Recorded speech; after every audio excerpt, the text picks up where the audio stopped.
दोस्तों, अकबर एक ऐसा राजा था जिसके चर्चे आज सन 2025 में भी हो रहे हैं। लेकिन क्या आपको पता था कि एक जाट राजा जो भारत में हुए, जिन्होंने अकबर की हड्डियों को उसकी कब्र से निकाला और जला दिया? कौन था वो जाट नेता? कैसे उसने ये कारनामा किया? और औरंगजेब के साथ उसके क्या संबंध थे? अकबर के होते हुए भी जाट आंदोलन कैसे भारत में पनपा, ये सारी चीज़ें आज के वीडियो में मैं आपको बताऊंगा। सबसे पहले आप सभी का हार्दिक स्वागत है आपके अपने यूट्यूब चैनल अनमेश टीवी पर। दोस्तों, भारत का जो इतिहास है वो राजपूतों का, जाटों का, मुगलों का और मराठाओं का, और ना जाने कितने ही वीर सैनिकों के बारे में भी है। भारत का इतिहास सुनहरे अक्षरों में भी लिखा गया है और कुछ ऐसे पन्ने हैं जिसमें खून की स्याही का इस्तेमाल हुआ है। आज की कहानी एक ऐसे जाट नेता के बारे में है, या बोले ऐसे जाट राजा के बारे में है, जो अकबर से इतना चिढ़ता था कि उसके पास जब पावर आई तो उसने अकबर की कब्र खोदी, अकबर की हड्डियां निकाली और उसे आग के हवाले कर दिया। आज के ज़माने में अकबर के मकबरे में सारी ही चीज़ें हैं, लेकिन कहा जा सकता है कि शायद उस कब्र में अकबर की हड्डियां मौजूद नहीं है। बात है सन 1605 की। इस कहानी को हम शुरुआत से आपके सामने रखते हैं। 1605 63 साल का भारत का वो शहंशाह राजा अकबर पेट दर्द से जूझ रहा था। सारे ही वैद्य, ऋषि, डॉक्टर जो भी उस समय अवेलेबल थे, उन्होंने उस अकबर के पेट दर्द का इलाज ढूंढना चाहा, लेकिन उसमें सक्सेस नहीं पा सके। कुछ दिनों बाद ही यानी 27 अक्टूबर 1605 में अकबर की मृत्यु हो जाती है और इतिहास के पन्नों पे ये तारीख गढ़ जाती है। अकबर का मकबरा सिकंदरा में है, जो आगरा से 4 किलोमीटर दूर है। आगरा एक सिटी है जो उत्तर प्रदेश में है। अकबर चाहता था कि उसके जीते जी ही उसके मकबरे को बना दिया जाए और उसका बड़ा ही महत्वाकांक्षी प्रोजेक्ट था, लेकिन अकस्मात मृत्यु होने के कारण अकबर का वो मकबरा बन नहीं पाया। तो उसके बेटे सलीम यानी जहांगीर ने वो मकबरा बनाया। लेकिन ठीक 83 साल बाद एक जाट नेता उसकी कब्र खोद के सारी हड्डियां निकाल के उसको ख़त्म कर देता है। इस जाट नेता का या जाट राजा का नाम था श्री राजा राम जाट।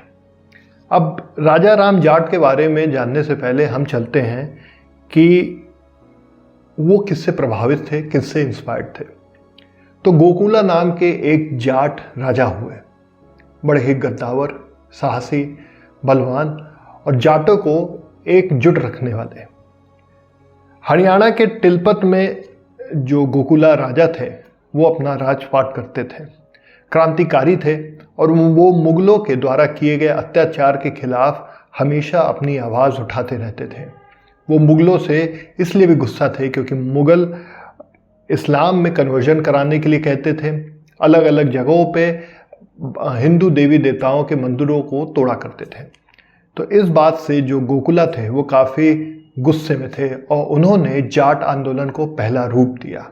गोकुला ने 1669 में मुगलों के एक जाने माने शासक अब्दुल नवी खां को मार गिराया।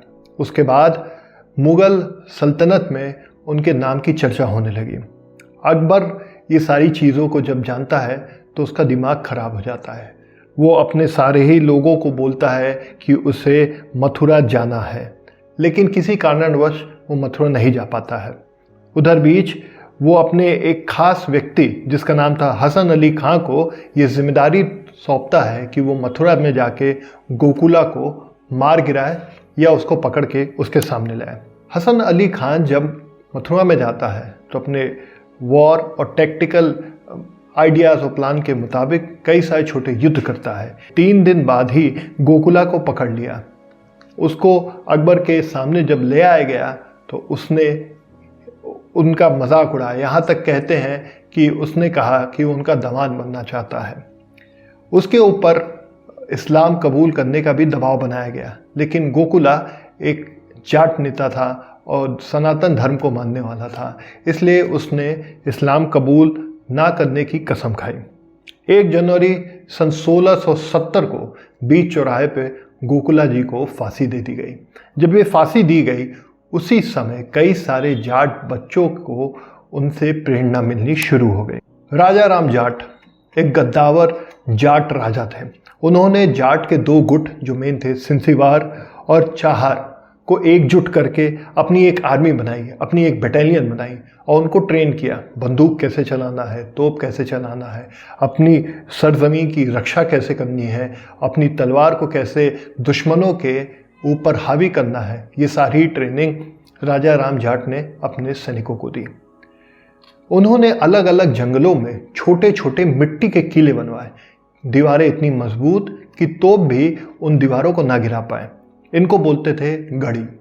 अलग अलग जंगलों में जब ये छोटे छोटे किले बने तो वहाँ पे प्लानिंग होने लगी। वहीं से लड़ाई का रूप बदला। धीरे धीरे राजा राम जाट राजस्थान जा पहुँचे, जहाँ पे उस समय बड़े फेमस तुरानी योद्धा अघर खां भी रहते थे। राजा राम जाट ने अघर खां के काफिले पे हमला कर दिया, उसको बंदी बनाया। वहाँ के सारे जो इम्पोर्टेंट चीज़ें थी, धन दौलत, उसको लूट के वापस आने लगे। अब ये खबर जब आगे मुग़ल सल्तनत तक पहुँची तब उस समय राजगद्दी पे था औरंगज़ेब। औरंगज़ेब कितना क्रूर था ये सभी को पता है। औरंगज़ेब को 1686 में इस बात की जब भनक लगी तो वो काफ़ी चिंतित हुआ।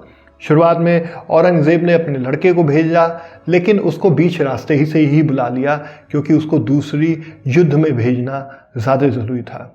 इसी के बाद औरंगज़ेब ने अपने सबसे बड़े पोते बिजार बख्त को जाट आंदोलन और जाट राजाओं का खात्मा करने के लिए मथुरा भेजा। उस समय बिजार बख्त महज 17 साल का था। 1687 में बिजार बख्त मथुरा पहुंचता है जाट राजाओं का खात्मा करने के लिए या उन्हें जिंदा पकड़ने के लिए। धीरे धीरे राजा राम जाट की जो इमेज थी वो एक बलवान बाहुबली जाट राजा के रूप में होने लगी। इधर मुग़ल सल्तनत में भी हलचल तेज हो गई। जाट लोग अब आपस में एकजुट होकर मुग़ल शासनों के खिलाफ और उनके शासकों के खिलाफ युद्ध करने लगे। वो उनकी फोर्सफुल कन्वर्जन के खिलाफ थे, अपने मंदिरों को तोड़ने के खिलाफ थे।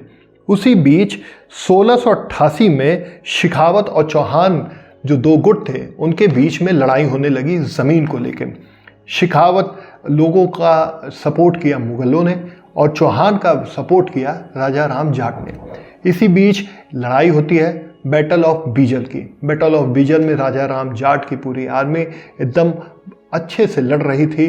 वो मुग़लों को दांत खट्टे कर रही थी। साथ ही साथ राजा राम जाट ने भी बहादुरी का परिचय दिया था। इसी बीच इस युद्ध के दौरान पेड़ के पीछे छुपे मुग़ल सैनिक ने 4 जुलाई 1688 को राजा राम जाट को गोली मार दी। राजा राम जाट की मृत्यु हो गई, लेकिन उन्होंने जाट राजाओं के बीच में एकता का जो संदेश दिया वो आगे चल के भारत की स्वतंत्रता में काफ़ी अहम योगदान निभाता है।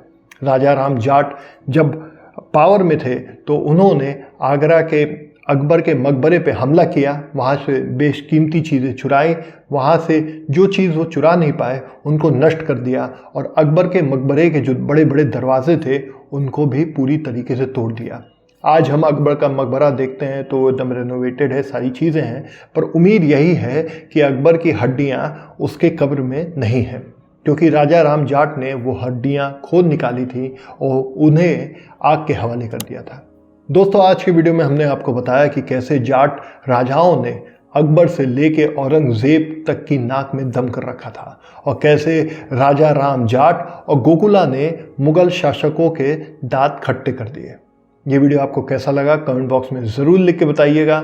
अगले वीडियो के साथ अनमेश टीवी आपके सामने फिर हाजिर होगा। तब तक के लिए जय हिंद, जय भारत।